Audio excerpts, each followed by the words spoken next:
All right, shipping times.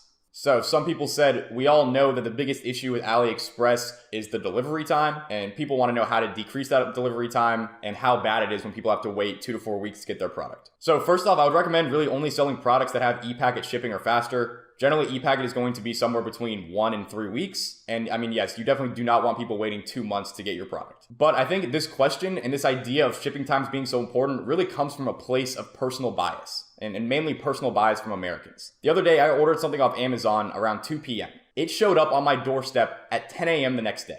That's less than a 24-hour delivery time. I mean, that's nuts. And Amazon really is starting to train people to expect 2-day delivery, even 1-day delivery now. And that's fine and that's great, but you have to understand that that is really only in the US. Will that become more commonplace around the world in a couple years? Like, yeah, absolutely. I'm sure Amazon does not have any plans to stop taking over the world, but overall, shipping times do not matter nearly as much as most people think. Just because you might not be willing to wait 3 weeks to get a product does not mean that your customer will not be willing to wait 3 weeks to get a product. And side note, you have to understand that this is true in so many different cases when it comes to e-commerce and the dropshipping. Things that you think are true, that you see as your reality, i.e., people do not want to wait 3 weeks for their product. You see that as your reality. That might be your truth. It might be true for you, but that might not be the truth. In fact, it probably isn't. What you believe is probably not what everyone else believes. What you expect is probably not what everybody else expects. In reality, there are billions and billions of people in this world. Everyone has different experiences. They think differently. They see things differently. They expect things differently. And just because you think one way does not mean that everyone else does. Personally, I've never really had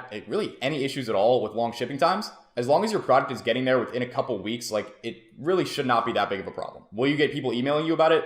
Yes. Will some of your customers be upset that they have to wait so long? Yes. What kind of idiots do you have working here? Is it going to matter so much that you can't build a successful dropshipping store? No, not at all. Shipping times do matter, but probably not as much as you think. Do not let that stop you from getting started.